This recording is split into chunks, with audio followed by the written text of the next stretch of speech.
வணக்கம் நண்பர்களே. த personal communication இந்த பக்கத்தில் என்ன சொல்லியிருக்காருன்னா, நம்மளுக்குள்ள நம்ம பேசிக்கிற அந்த கம்யூனிகேஷனை பற்றி சொல்லியிருக்காரு.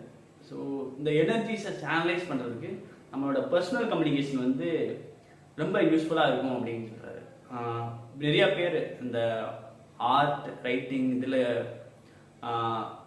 பயங்கரமாக இருக்கவங்க என்ன செய்வாங்கன்னா, அவங்களுக்குள்ள வந்து தனியாக ஒரு ஸ்பேஸை க்ரியேட் பண்ணிடுவாங்க.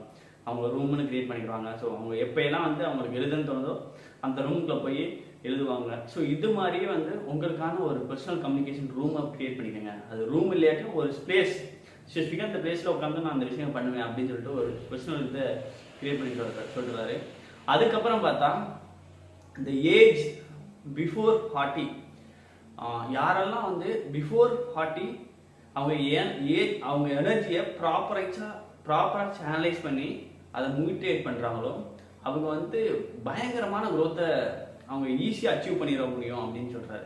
ஸோ நீங்கள் வேணால் பாருங்களேன், நிறையா பேர் இந்த சக்ஸஸ்ஃபுல் ஆனவங்க 40 ஏஜுக்கு அப்புறம் ஆனவங்களோட 40 ஏஜுக்கு முன்னாடி ஆனவங்களோட சக்ஸஸ் வந்து ரொம்ப ஷார்ட் டைமாக இருக்கும், பயங்கர இம்பேக்ட்ஃபுல்லாகவும் இருக்கும். ஸோ அதனால என்ன சொல்கிறாருன்னா, நீங்கள் வந்து பிலோ 40 இருந்தீங்கன்னா நீங்கள் அந்த உங்களோட எனர்ஜியை கரெக்டாக மட்டும் சேனலைஸ் பண்ணீங்கன்னா ஒரு மேசிவ் சக்ஸஸ் வந்து நீங்கள் பில்ட் பண்ண முடியும் அப்படின்னு சொல்கிறாரு. ஸோ 40 to 50 உங்களால் முடியும், பட் இந்த பிஃபோர் 40க்கு பண்ணுறதை விட கம்மியாக தான் முடியும் அந்த எனர்ஜி லெவல். ஸோ அதுக்கப்புறம்லாம் சக்ஸஸ் ஆகிறாங்கன்னா ஸோ அவங்களோட வில் பவர்னால அவங்க சக்ஸஸ் அடைய முடியும்.